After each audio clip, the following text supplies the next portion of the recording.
Good morning, good afternoon, wherever you are in the world. Hope your day is going great as mine is. So today we will be diving into the last chapter of 1 Samuel, chapter 31. And the last one we did was 1 Samuel 29, when Saul went to consult a spiritist. So she summoned Samuel, and God spoke through Samuel and told Saul that his last day was going to be the following day, that he was going to die. And that got Saul so depressed. So now we're coming into 1 Samuel 31, and I'll read. Okay, so Saul takes his life. Now the Philistines fought against Israel. The Israelites fled before them, and many fell slain on Mount Gilboa. The Philistines pressed hard after Saul and his sons. They killed his sons Jonathan, Abinadab, and Malchishua. The fighting grew fierce around Saul, and when the archers overtook him, they wounded him critically. Saul said to his armor-bearer, "Draw your sword and run me through, or these uncircumcised fellows will come and run me through and abuse me." But his armor-bearer was terrified and would not do it. So Saul took his own sword and fell on it. When the armor-bearer saw that Saul was dead, he too fell on his sword and died with him. So Saul and his 3 sons and his armor-bearer and all his men died together that same day. When the Israelites along the valley and those across the Jordan saw that the Israelite army had fled and that Saul and his sons had died, they abandoned their towns and fled. And the Philistines came and occupied them. The next day, when the Philistines came to strip the dead, they found Saul and his 3 sons falling on Mount Gilboa. They cut off his, and stripped off his armor. And they sent messengers throughout the land of Philistines to proclaim the news in the temple of their idols and among their people. They put his armor in the temple of the Ashtoreth and fastened his body to a wall of Beth-shan.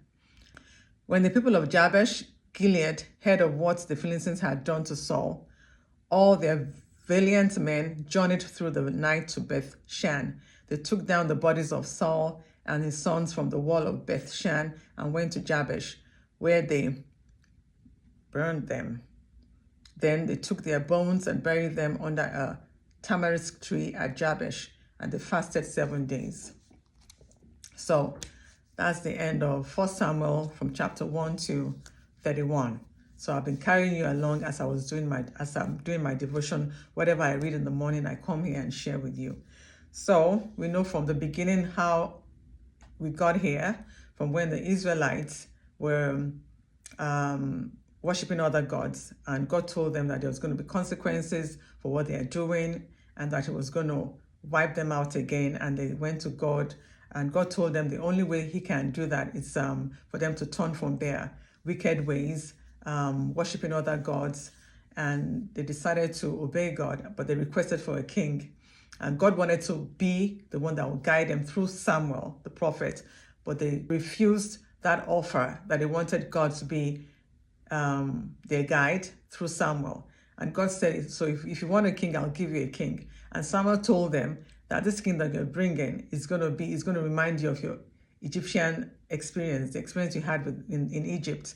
And they still refused, and they wanted a king. So they found Saul. Saul was very humble, shy, a very good-looking man. And from the list of the clan, the poorest of the clan, they took him as their king. And when he became king, he got into his head. And he was very humble, was seeking God through Samuel. Then when the Philistines were really after them, they didn't know what to do. He was terrified. And then God told them that David would be the next king. And David brought victory, and they won the battle. Saul became very jealous.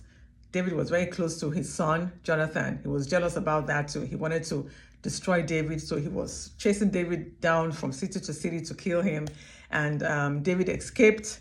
And now when David left, Samuel died. He was all alone. He didn't know what to do. God wasn't answering him. He now went to a spiritist. That was the last one we did. He went to a spiritist, and through that, Samuel came up. She summoned Samuel out of the dead or whatever. God allowed that to happen and told Samuel. And Samuel told him that he was going to die the following day. And that's what we just read now. So Saul died. So now we see how the mighty falls, and we see the consequences of you not following God, of you being disobedient to God and all of that. So I have 3 key lessons to share with you. The consequences of disobedience, okay? Saul's downfall and tragic death serve as a reminder of the consequences of turning away from God's commands. Sorry if you're hearing a loud noise in the background, that's a trash truck coming. So, the consequences of disobedience. Saul's downfall and tragic death serve as a reminder of consequences of turning away from God's commands. Okay? When we turn away from God's commands, there are consequences. And it wasn't just him. That's why we have to be careful what we do in life, the kind of choices we make, because it may affect our loved ones. Can imagine what Saul did, his disobedience and everything. The consequences actually went down to his children. So his children died with him in the war. 3 sons and him all died in the combat. So that's why we have to be careful. That's what they call the sins of the fathers. He followed his children. That's sad. Okay, so the second one, leadership and legacy matter. The failure of Saul's leadership not only led to his demise, but also impacted his sons and the nation of Israel, highlighting the responsibility leaders carry. I just said it. He wasn't a great leader. And remember when Jonathan, his son, was pleading with him that why do you want to kill David? Why would you want to kill a man that brought victory to us? That was bad governance. And so it affected him. It affected everyone around him. Number 3 key lesson is honor even in defeat. Despite Saul's failures, the men of Jabesh Gilead showed loyalty and honor by retrieving and properly burying his body, emphasizing the importance of respect and dignity. Yeah, he was the king, and they still honored him in his death and buried him properly. In summary, for the whole of 1 Samuel chapter 1 to 30, my takeaways were obeying God, seeking him all the time. If I want to make any move, I need to seek him. That was why Samuel was there. Samuel always sought God on their behalf. And Saul was doing that. And I also saw the consequences of not seeking God and wanting to do things your way. It was all messy and affected everyone around him. Also, having discernment, being wise. David had discernment, always asking God for guidance. He didn't want to just do things on his own. If we notice from some chapters we read in the past, where he would seek God first before he goes for any war, he will seek God. Should I go ahead? Like I don't think I shared chapter 30 with you guys when David destroys Amalekites. That was the chapter before 31. Before he went, he actually sought God, and God told him what was going to happen in the war. God told him that they were going to overtake. He was going to pursue them, and he was going to overtake, and they're going to succeed. So I saw this pattern happening in some of the chapters where David would seek God first before he does anything. So I know how that is very important, to seek God before dabbling into anything, because God, as I've always said, he sees what we can't see. He sees beyond what our eyes can see, and if you do that, you would always succeed in whatever you do. Obedience is so powerful, and seeking God for direction is also very, very important, and also being wise, having the spirit of discernment, and also being wise. Abigail showed me how you can be a wise woman, how you can be humble, and how you can have faith.